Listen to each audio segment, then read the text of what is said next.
vous êtes pas prêts. On va parler de la journée de la solidarité. Tu sais, cette journée où tu bosses une fois par an gratuitement pour payer des putains de clim dans les lieux publics. Pourtant, une patiente est morte hier à l'hôpital suite aux chaleurs fortes, manque de climatisation. Alors j'ai fait mes petites recherches et accrochez-vous bien, mais avant ça, revenons 23 ans en arrière. Été 2003, la France vit la pire canicule de son histoire. On a 15 000 morts, principalement des personnes âgées, seules dans des logements ou dans des EHPAD. Bref, le traumatisme est national et le gouvernement promet que ça n'arrivera plus jamais. Et pour ce faire, il crée la journée de la solidarité. Alors qu'est-ce que c'est? Tous les salariés travaillent une journée de plus par an qui sera non payée et l'argent récolté ira directement dans la caisse solidarité pour éviter ce qui s'est passé en 2003 par rapport à la canicule. On est 23 ans plus tard. La caisse solidarité a rapporté au total 36 milliards d'euros. Ça fait 3 milliards d'euros par an. Le petit problème, c'est qu'une association spécialisée a enquêté sur cette caisse. Et c'est à partir de ce moment-là où tout devient très intéressant. On y apprend que l'État a détourné plus de 20 milliards d'euros de cette caisse. En d'autres termes, la journée de la solidarité,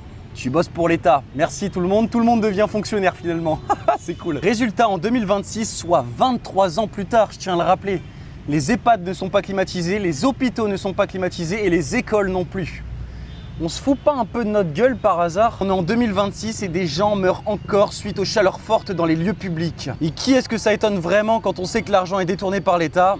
Eh bah personne, voilà, la France continue à se tiers mondialiser, c'est cool. Alors pensez bien à la prochaine journée de la solidarité que non, vous n'êtes plus salarié mais vous êtes fonctionnaire puisque vous travaillez pour le gouvernement.